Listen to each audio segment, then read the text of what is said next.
Dear students, ഇന്ന് നമ്മൾ discuss ചെയ്യാൻ പോകുന്ന ടോപ്പിക്കാണ് ഫോർമാറ്റ് ഓഫ് റിസർച്ച് റിപ്പോർട്ട്. വളരെയധികം ഇമ്പോർട്ടൻസ് ഉള്ളൊരു ടോപ്പിക്കാണ് ഈ ഫോർമാറ്റ് എന്ന് പറയുന്നത്. കാരണം നിങ്ങളുടെ എക്സാമിന് എപ്പോഴും ചോദിക്കുന്ന ഒരു എസ്സേ ക്വസ്റ്റ്യനാണ് format of A research report എന്ന് പറയുന്നത്. അതുപോലെ തന്നെ നിങ്ങൾ അടുത്ത സെമ്മിൽ പ്രൊജക്റ്റ് ചെയ്യുന്നുണ്ട്. സോ പ്രൊജക്റ്റ് റിപ്പോർട്ട് സബ്മിറ്റ് ചെയ്യണം. പ്രൊജക്റ്റ് റിപ്പോർട്ട് നമ്മൾ പ്രിപ്പയർ ചെയ്യുന്ന സമയത്ത് ഈ ഒരു ഫോർമാറ്റാണ് നമ്മൾ ഫോളോ ചെയ്യുന്നത്. ഓക്കെ, അപ്പോൾ നമുക്ക് റിസർച്ച് റിപ്പോർട്ടിൽ മെയിൻലി 3 പാർട്സ് ആണ് ഉള്ളത്: preliminaries, text, reference materials. Okay, അപ്പോൾ അതിൽ ഫസ്റ്റ് വൺ ആണ് പ്രിലിമിനറീസ്. ഈ ഒരു ഓർഡറിൽ തന്നെ ആയിരിക്കും നമ്മൾ റിസർച്ച് റിപ്പോർട്ടിലും കണ്ടൻറ്റ് വെക്കുന്നത്. ആദ്യം പ്രിലിമിനറീസ് ആയിരിക്കും. ഓക്കെ, പ്രിലിമിനറീസിൽ വരുന്ന ഐറ്റംസ് ഏതൊക്കെയാണെന്ന് നോക്കാം. First one title page, then letter of transmittal, acknowledgement, letter of authentication, table of content, list of tables and list of figures. Okay, first one എന്താണ്? Title page. ടൈറ്റിൽ പേജ് എന്ന് പറയുമ്പോൾ നമ്മുടെ research റിപ്പോർട്ടിൻ്റെ front page ആയിരിക്കും, first page ആയിരിക്കും title page എന്ന് പറയുന്നത്. ഈ ടൈറ്റിൽ പേജിൽ നമ്മൾ നമ്മുടെ റിസർച്ചിൻ്റെ ടോപ്പിക് ടൈറ്റിൽ അത് ക്ലിയറായി മെൻഷൻ ചെയ്തിരിക്കും. ദെൻ ആ ഒരു റിസർച്ച് വർക്ക് ആരാണ് കണ്ടക്ട് ചെയ്തത്, അയാളുടെ നെയിം, ദെൻ ആർക്ക് വേണ്ടിയിട്ടാണ് അല്ലെങ്കിൽ ആർക്കാണ് ഈ ഒരു റിസർച്ച് റിപ്പോർട്ട് സബ്മിറ്റ് ചെയ്യുന്നത്, ഓക്കെ, അയാളുടെ പേര്, then year of research work, അല്ലേ, ഏതോ ഇയറിലാണ് നമ്മുടെ റിസർച്ച് കണ്ടക്ട് ചെയ്തത്. ഇത്രയും കാര്യങ്ങളായിരിക്കും നമ്മൾ ടൈറ്റിൽ പേജിൽ ഇൻക്ലൂഡ് ചെയ്തിട്ടുണ്ടായിരിക്കാം. അപ്പോൾ ഫസ്റ്റ് പേജാണ്. അപ്പോൾ നമ്മൾ ഫസ്റ്റ് പേജിൽ നമ്മുടെ ടൈറ്റിൽ, അതുപോലെ തന്നെ നെയിം ഓഫ് ദി റിസർച്ചർ, അതുപോലെ തന്നെ name of the person to whom the report was prepared, അല്ല, ആർക്ക് വേണ്ടിയിട്ടാണ് നമ്മൾ റിപ്പോർട്ട് സബ്മിറ്റ് ചെയ്യുന്നത്, ആർക്ക് വേണ്ടിയിട്ടാണ് നമ്മൾ റിപ്പോർട്ട് പ്രിപ്പയർ ചെയ്യുന്നത്. ഓക്കെ, ഇത്രയും കാര്യങ്ങളാണ് നമ്മൾ ടൈറ്റിൽ പേജിൽ ഇൻക്ലൂഡ് ചെയ്തിരിക്കുന്നുണ്ടാവുക. ഓക്കെ, അപ്പം നമ്മൾ നമ്മുടെ റിസർച്ച് ടൈറ്റിൽ, അതിൽ നമ്മുടെ റിസർച്ച് എന്താണെന്നുള്ളത് റിഫ്ലക്റ്റ് ചെയ്യുന്ന രീതിയിലുള്ള ഒരു ടൈറ്റിലാണ്. സോ നമ്മളത് മാക്സിമം എന്തായിരിക്കണം, ഷോർട്ടായിട്ടായിരിക്കണം നമ്മൾ നമ്മുടെ ടൈറ്റിൽ എഴുതേണ്ടത്. ഓക്കെ, ദെൻ നെക്സ്റ്റ് ആണ് ലെറ്റർ ഓഫ് ട്രാൻസ്മിറ്റൽ. ലെറ്റർ ഓഫ് ട്രാൻസ്മിറ്റൽ എന്ന് പറയുന്നത് ഫൈനൽ റിപ്പോർട്ടിൽ വരുന്ന ഒരു ഐറ്റമാണ് ലെറ്റർ ഓഫ് ട്രാൻസ്മിറ്റൽ. നമ്മളിത് ആർക്കാണോ നമ്മുടെ റിസർച്ച് സബ്മിറ്റ് ചെയ്യുന്നത് ആ ഒരു റിപ്പോർട്ട് റിലീസ് ചെയ്തു എന്ന് പറഞ്ഞിട്ട് നമ്മൾ കൊടുക്കുന്ന ലെറ്ററാണ് ലെറ്റർ ഓഫ് ട്രാൻസ്മിറ്റൽ വരുന്നത്. ഓക്കെ, അപ്പോൾ നമ്മുടെ ഈ ലെറ്റർ ഓഫ് ട്രാൻസ്മിറ്റലിൽ നമ്മൾ നമ്മുടെ റിസർച്ചിൻ്റെ ടോപ്പിക്ക്, അതുപോലെ തന്നെ നമ്മുടെ എന്ത് പർപ്പസിനാണ് ഈ ഒരു സ്റ്റഡി കണ്ടക്ട് ചെയ്തത്, അതുപോലെ തന്നെ സ്കോപ്പ്, നേച്ചർ, അങ്ങനെയുള്ള കുറച്ച് ഇൻഫർമേഷൻസ്, അത് ബ്രീഫായിട്ടായിരിക്കും നമ്മൾ കൊടുക്കുന്നുണ്ടാവാം. ഓക്കെ, അത്രയും ഇൻഫർമേഷൻ നമ്മൾ നമ്മുടെ ഈ ലെറ്റർ ഓഫ് ട്രാൻസ്മിറ്റലിൽ ഇൻക്ലൂഡ് ചെയ്തിട്ടുണ്ടായിരിക്കും. ഓക്കെ, അപ്പോൾ നമ്മുടെ ഈ ലെറ്റർ ഓഫ് ട്രാൻസ്മിറ്റൽ എന്ന് പറയുന്നതിൻ്റെ മെയിൻ പർപ്പസ് എന്ന് പറയുന്നത് നമ്മുടെ ഈ ഒരു റിസർച്ച് റിപ്പോർട്ട് റിലീസ് ചെയ്യുക എന്നുള്ളതാണ്. Okay, then next acknowledgement. അപ്പോൾ അക്നോളജ്മെൻറ്റ് എന്ന് പറഞ്ഞിട്ടുണ്ടെങ്കിൽ നമ്മളൊരു ഈ ഒരു റിസർച്ച് വർക്കിന് ഒരുപാട് ആൾക്കാർ നമ്മളെ ഹെൽപ്പ് ചെയ്തിട്ടുണ്ടാകും. ഓക്കെ, അവരുടെ സപ്പോർട്ട് ഇല്ലാതെ നമുക്ക് ഈ ഒരു റിസർച്ച് റിപ്പോർട്ട് എന്ത് ചെയ്യാൻ പറ്റില്ല, കംപ്ലീറ്റ് ചെയ്യാൻ പറ്റില്ല. ഓക്കെ, അപ്പോൾ അങ്ങനെയുള്ള ആൾക്കാരോട് നമ്മുടെ താങ്ക്സ് അറിയിച്ചു കൊണ്ടുള്ളൊരു സ്റ്റേറ്റ്മെൻറ്റാണ് അക്നോളജ്മെൻറ്റിൽ വരുന്നത്. അതായത് നമുക്ക് ആരൊക്കെയാണ് അസിസ്റ്റൻസ്, ഗൈഡൻസ് തന്നിട്ടുള്ളത്, അതുപോലെ തന്നെ ഒരുപാട് ഇൻസ്റ്റിറ്റ്യൂഷൻസ് ഉണ്ടാകാം, അല്ലേ, റിസർച്ച് വർക്ക് കംപ്ലീറ്റ് ചെയ്യാൻ വേണ്ടിയിട്ട് ഉള്ള ഒരുപാട് ഇൻസ്റ്റിറ്റ്യൂഷൻ ഫണ്ട് പ്രൊവൈഡ് ചെയ്തിട്ടുണ്ടാകും, അവർക്ക് താങ്ക്സ് പറയാം. അല്ലെങ്കിൽ ഒരുപാട് ഇൻസ്റ്റിറ്റ്യൂഷനിൽ നിന്നും നമുക്ക് ഡാറ്റ കളക്ട് ചെയ്യേണ്ടതായിട്ട് വന്നിട്ടുണ്ടാകും, അവരോടൊക്കെ നമ്മുടെ താങ്ക്സ് അറിയിക്കാം. Okay, then letter of authorisation. Letter of authorisation എന്ന് പറയുമ്പം അതായത് ബിസിനസ് റിസർച്ചിലാണ് ഈ ഒരു കണ്ടൻറ്റ് വരുന്നത്.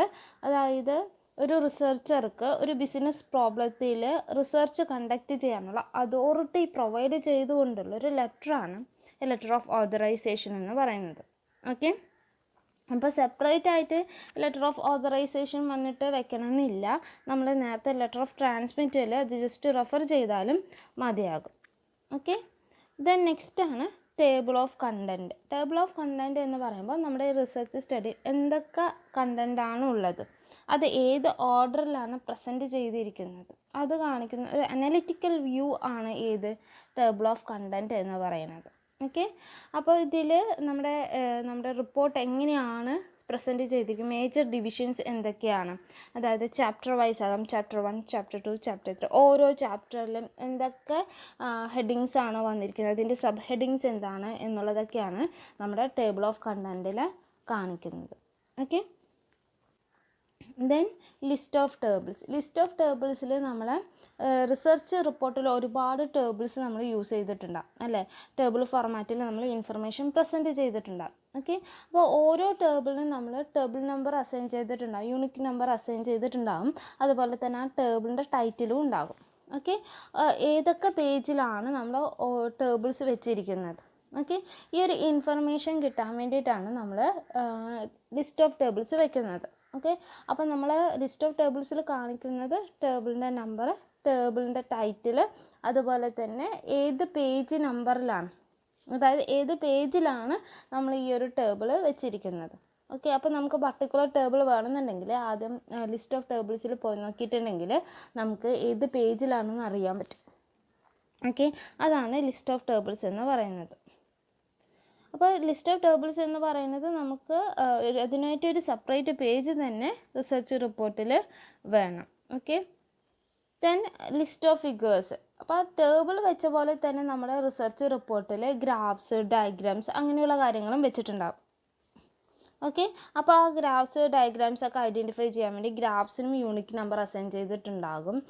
അപ്പോൾ ലിസ്റ്റ് ഓഫ് ഫിഗേഴ്സിൽ നമ്മൾ ഫിഗറിൻ്റെ അല്ലെങ്കിൽ ഗ്രാഫിൻ്റെ നമ്പർ, അതുപോലെ തന്നെ ഗ്രാഫിൻ്റെ ടൈറ്റിൽ, അതുപോലെ തന്നെ ഏത് പേജിലാണ് വെച്ചിരിക്കുന്ന ഇൻഫർമേഷനാണ് ലിസ്റ്റ് ഓഫ് ഫിഗേഴ്സിൽ ഉണ്ടാവുക. ഓക്കെ.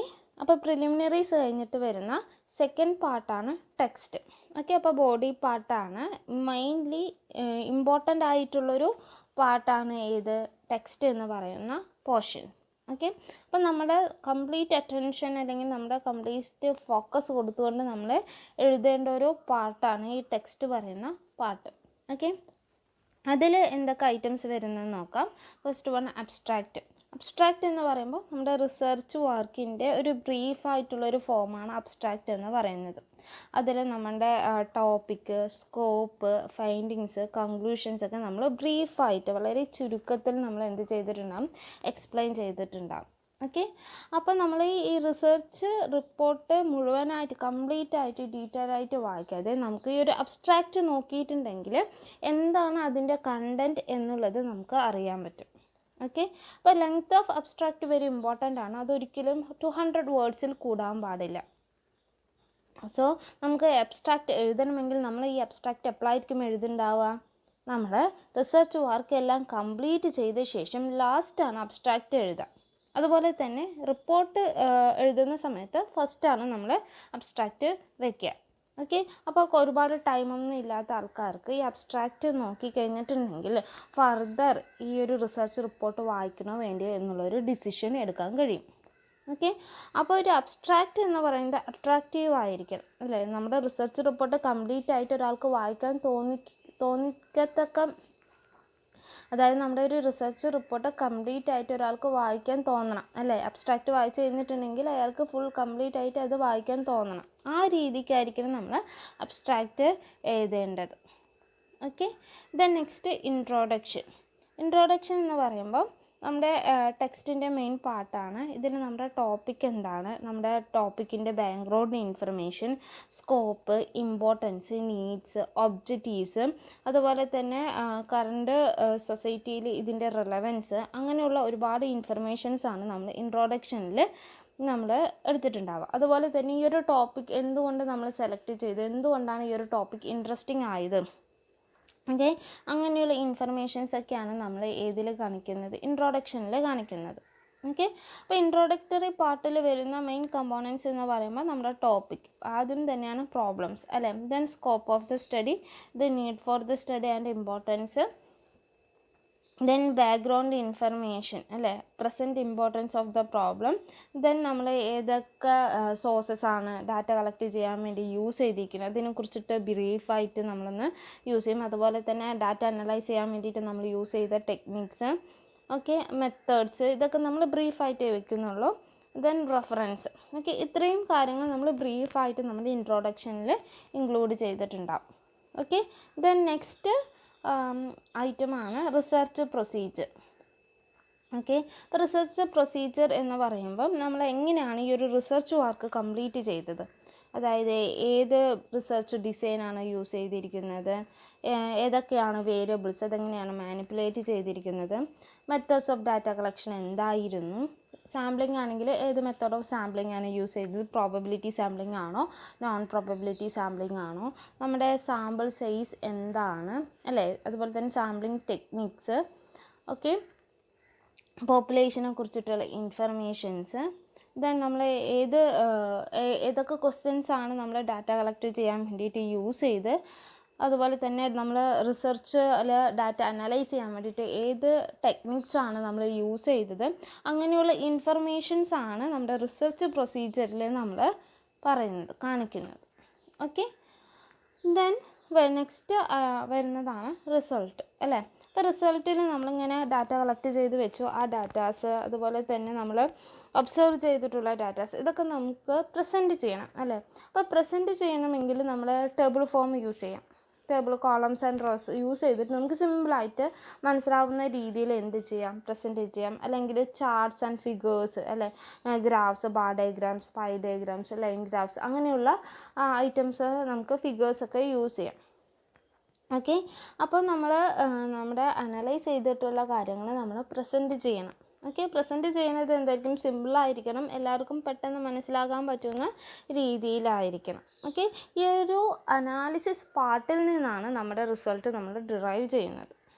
ഓക്കെ, ദെൻ നെക്സ്റ്റ് ആണ് എന്ത്, ഡിസ്കഷൻസ് എന്ന് പറയുമ്പോൾ നമ്മൾ ഇതിന് എന്ത് ചെയ്യാണ്, ഓരോ ഐറ്റത്തിനെ എടുത്തിട്ട് ഓരോ ടേബിൾ അല്ലെങ്കിൽ ഓരോ ഗ്രാഫ്സിനെ എടുത്തിട്ട് നമ്മൾ ഡിസ്കസ് ചെയ്യും. എന്തുകൊണ്ടാണ് ഇങ്ങനൊരു റിസൾട്ട് വന്നത് അല്ലേ, ഈ ഒരു ഇൻഫർമേഷൻ നമ്മുടെ ഒബ്ജക്റ്റീവ്സ് ആയിട്ട് എങ്ങനെയാണ് റിലേറ്റ് ചെയ്തിരിക്കുന്നത്.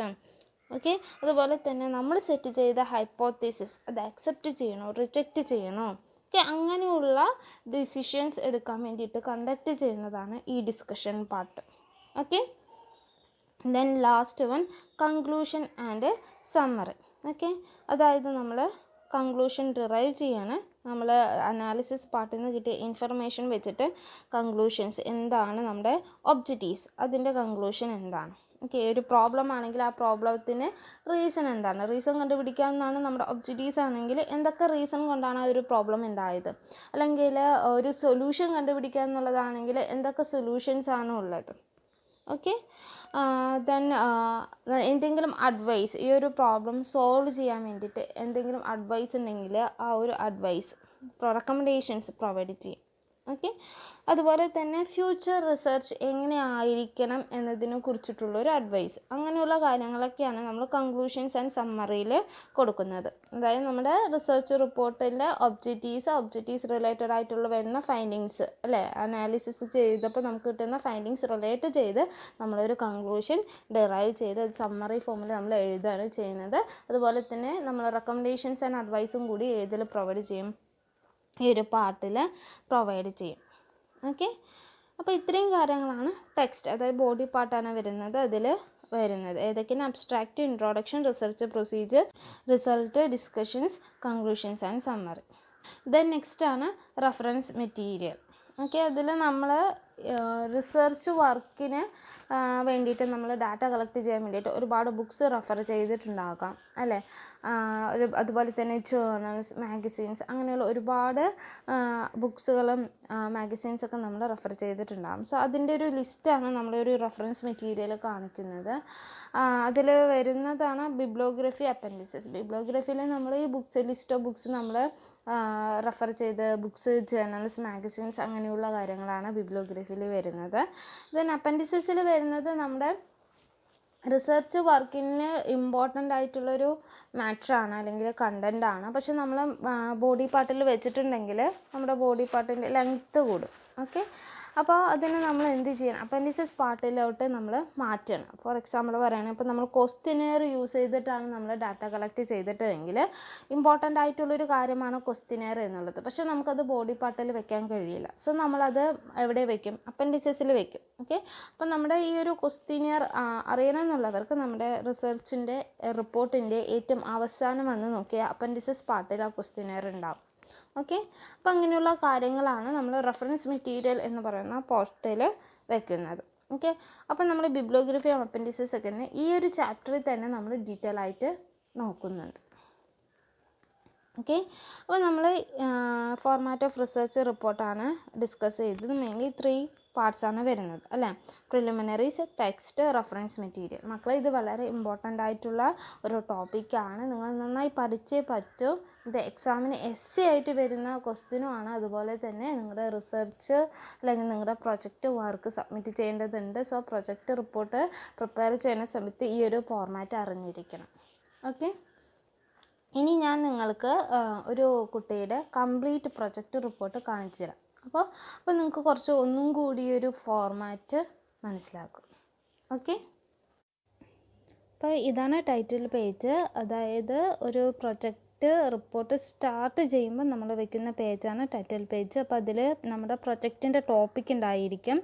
ദെൻ അത് ആർക്കാണ് സബ്മിറ്റ് ചെയ്യുന്നത്, ആർക്കാണ് ഈ സബ്മിറ്റഡ് യൂണിവേഴ്സിറ്റി ഓഫ് കാലിക്കറ്റ്. അപ്പോൾ ആർക്കാണ് സബ്മിറ്റ് ചെയ്യുന്നത് ഉണ്ടാകും. അതുപോലെ തന്നെ ആരാണ് ഈ വർക്ക് പ്രൊജക്റ്റ് വർക്ക് ചെയ്തത്, അതായത് സബ്മിറ്റഡ് ബൈ എന്ന് ആ കുട്ടീൻ്റെ പേരുണ്ടാകും. ദെൻ ഏത് വർഷമാണ് ആ ഒരു പ്രൊജക്റ്റ് വർക്ക് ചെയ്തിരിക്കുന്നത്, ആ ഇയർ ഉണ്ടാകും. ഓക്കെ, ഇതാണ് ടൈറ്റിൽ പേജ്. ദെൻ ഇത് നമ്മുടെ അക്കാദമിക് പർപ്പസിന് വേണ്ടിയിട്ടുള്ള പ്രൊജക്റ്റ് ആയതുകൊണ്ട് കുറച്ച് സർട്ടിഫിക്കറ്റ്സ് ആൻഡ് ഡിക്ലറേഷൻസ് ഒക്കെയാണ് പിന്നീട് വരുന്നത്. ബിസിനസ് റിസർച്ച് ആണെങ്കിൽ ലെറ്റർ ഓഫ് ട്രാൻസ്മിറ്റലും ലെറ്റർ ഓഫ് ഓതറൈസേഷനൊക്കെ ആയിരിക്കും ഉണ്ടാവുക. ദെൻ അത് കഴിഞ്ഞാൽ വരുന്നത് അക്നോളജ്മെൻ്റ് ആണ്. അക്നോളജ്മെൻറ്റ് നമ്മൾ ആരൊക്കെയാണ് നമ്മൾ ഈ ഒരു വർക്ക് കംപ്ലീറ്റ് ചെയ്യാൻ ഹെൽപ്പ് ചെയ്ത് അവർക്കൊക്കെ ഒരു താങ്ക്സ് പറഞ്ഞുകൊണ്ടുള്ള ഒരു സ്റ്റേറ്റ്മെൻറ്റാണ് അക്നോളജ്മെൻറ്റ്. ദെൻ വരുന്നത് ടേബിൾ ഓഫ് കണ്ടൻറ്റ് അല്ലെങ്കിൽ ലിസ്റ്റ് ഓഫ് കണ്ടൻറ്റ്. അപ്പം നമ്മൾ ഓരോ ചാപ്റ്റർ വൈസ് അല്ലെങ്കിൽ സെക്ഷൻ വൈസ് ആണെങ്കിൽ ഫസ്റ്റ് ചാപ്റ്ററിൽ എന്തൊക്കെ കണ്ടൻറ്റ് ഉണ്ട്, അതിൻ്റെ സബ്സെക്ഷൻസ് എന്തൊക്കെയാണ്, പേജ് നമ്പർ. ഓക്കെ, ഇങ്ങനെ ഓരോന്നും നമ്മൾ ഓരോ കണ്ടൻറ്റും സെപ്പറേറ്റ് ആയിട്ട് ഏതൊക്കെ പേജ് നമ്പറിലാണെന്ന് കാണിക്കുന്നതാണ് ടേബിൾ ഓഫ് കണ്ടൻറ്റിൽ വരുന്നത്. അത് കഴിഞ്ഞിട്ട് list of tables. List of tables എന്ന് പറയുമ്പോൾ നമ്മൾ ഏതൊക്കെ പേജിൽ ഏതൊക്കെ ടേബിൾ, ആ ടേബിൾ നമ്പറും ടേബിളിൻ്റെ ടൈറ്റിലും കാണിച്ചുകൊണ്ടൊരു നമ്മൾ ലിസ്റ്റ് പ്രിപ്പയർ ചെയ്യും. ഇതാണ് ലിസ്റ്റ് ഓഫ് ടേബിൾസ്. അതുപോലെ തന്നെ ലിസ്റ്റ് ഓഫ് ഫിഗേഴ്സ് അല്ലെങ്കിൽ ചാർട്ട്സ്, ഏതൊക്കെ ചാർട്ട്സ് നമ്മൾ വെച്ചിട്ടുണ്ട് ആ ചാർട്ട്സിൻ്റെ ചാർട്ട് നമ്പറും അത് ഏത് പേജിലാണ് വെച്ചിരിക്കുന്ന പേജ് നമ്പറും കാണിച്ചിട്ടുള്ളതാണ് ലിസ്റ്റ് ഓഫ് ഫിഗേഴ്സ് എന്ന് പറയുന്നത്. ഓക്കെ, അപ്പോൾ ഇതോടെ നമ്മുടെ പ്രിലിമിനറീസ് കഴിഞ്ഞു. ദെൻ സ്റ്റാർട്ട് ചെയ്യുന്നത് ടെക്സ്റ്റാണ്. ടെക്സ്റ്റിൽ ഫസ്റ്റ് വന്നിരിക്കുന്നത് ഇൻട്രോഡക്ഷൻ ആണ്. ദെൻ ചാപ്റ്റർ 1 ഇൻട്രൊഡക്ഷനാണ് വന്നിരിക്കുന്നത്. അതിൽ നമ്മൾ objectives of the study, scope, research methodology, tool for analysis, tool for data collection, limitations of the study, അങ്ങനെയുള്ള ഇൻഫർമേഷനാണ് നമ്മൾ ചാപ്റ്റർ 1 വെക്കുന്നത്. Then chapter 2 review of literature ആണ്. അതായത് ഇതിനു മുമ്പ് ഈ ഒരു ടോപ്പിക്കിനെ കുറിച്ചിട്ട് ആരെങ്കിലും സ്റ്റഡി കണ്ടക്ട് ചെയ്തിട്ടുണ്ടെങ്കിൽ അതിൻ്റെ ആ സ്റ്റഡീൻ്റെ ഡീറ്റെയിൽസ്, റിസർച്ച് പ്രോബ്ലം, അതുപോലെ തന്നെ അവരെന്തൊക്കെ ഫൈൻഡിങ്സാണ് കണ്ടുപിടിച്ചത്, അവരുടെ ഒപ്പീനിയൻസ്, അങ്ങനെയുള്ള കാര്യങ്ങളാണ് നമ്മൾ റിവ്യൂ ഓഫ് ലിറ്ററേച്ചറിൽ വയ്ക്കുക. ദെൻ തിയററ്റിക്കൽ ഫ്രെയിം വർക്ക് എന്ന് പറയുമ്പോൾ ബാക്ക്ഗ്രൗണ്ട് ഇൻഫർമേഷനാണ്, ടോപ്പിക്സ് റിലേറ്റഡ് ആയിട്ടുള്ള ഇൻഫർമേഷൻസാണ് വരുന്നത്. Then next chapter 4 data analysis and interpretation. ഇതിൽ നമ്മൾ കണ്ടുപിടിച്ച ഡാറ്റാസ് നമ്മൾ ടേബിൾ ഫോമിൽ അതുപോലെ തന്നെ ചാർട്ട്സ് ആൻഡ് ഫിഗേഴ്സ് ആയിട്ട് നമ്മൾ എക്സ്പ്രസ് ചെയ്യും. ദെൻ ഓരോ ഫിഗേഴ്സിൽ നിന്നും കിട്ടിയ ഇൻ്റർപ്രിട്ടേഷൻ നമ്മൾ താഴെ എഴുതും. Okay, then chapter 5 findings, suggestions and conclusions ആണ്. നമ്മൾ കണ്ടുപിടിച്ച ഫൈൻഡിങ്സ് സെപ്പറേറ്റ് പോയിൻറ്റ്സ് ആയിട്ട് നമ്മൾ എഴുതും. അതുപോലെ തന്നെ സജഷൻസ് അല്ലെങ്കിൽ റെക്കമെൻഡേഷൻസ്, അതായത് പ്രോബ്ലം ആണെങ്കിൽ പ്രോബ്ലത്തിന് സൊല്യൂഷൻ നമുക്ക് റെക്കമെൻഡ് ചെയ്യാൻ പറ്റും. ഓക്കെ, അപ്പോൾ ഫൈൻഡിങ്സ്, സജഷൻസ് ആൻഡ് കൺക്ലൂഷൻസ് ആണ് 5th ചാപ്റ്റർ. ദെൻ നെക്സ്റ്റ് പാർട്ടാണ് റെഫറൻസ്. റെഫറൻസിൽ വരുന്നതാണ് ബിബ്ലിയോഗ്രഫി, നമ്മൾ റെഫർ ചെയ്ത ബുക്സ്, അതുപോലെ തന്നെ നമ്മൾ റെഫർ ചെയ്ത സൈറ്റുകൾ, ജേർണൽസ്, മാഗസിൻ, അതൊക്കെ നമുക്ക് ബിബ്ലിയോഗ്രഫിൻ്റെ അണ്ടറിൽ വയ്ക്കാവുന്നതാണ്. ദെൻ നെക്സ്റ്റ് വരുന്നതാണ് അനക്ഷർ അല്ലെങ്കിൽ അപ്പൻഡിസിസ്. സോ അപ്പൻഡിസിസിൽ നമ്മൾ വയ്ക്കുന്നത് ക്വസ്റ്റ്യനെയർ ആണ്. അപ്പോൾ ക്വസ്റ്റ്യനെയർ യൂസ് ചെയ്തിട്ടാണ് നമ്മൾ ഡാറ്റ കളക്ട് ചെയ്തതെങ്കിൽ ക്വസ്റ്റ്യനെയർ വയ്ക്കാം, ഷെഡ്യൂൾ ആണെങ്കിൽ ഷെഡ്യൂൾ വയ്ക്കാം. ഓക്കെ, അപ്പോൾ ഇതും കൂടി ലാസ്റ്റ് വെച്ച് കഴിഞ്ഞാൽ നമ്മുടെ പ്രൊജക്റ്റ് റിപ്പോർട്ട് കംപ്ലീറ്റ് ആയി. ഓക്കെ, ഇത് സോഫ്റ്റ് കോപ്പിയാണ്, അപ്പോൾ അതിൻ്റേതായ അലൈൻമെൻറ്റിൽ വരുന്ന വ്യത്യാസമൊക്കെ ഉണ്ട്. ഇതാണ് നമ്മുടെ പ്രൊജക്റ്റ് റിപ്പോർട്ടിൻ്റെ ഫോർമാറ്റ്. ഓക്കെ.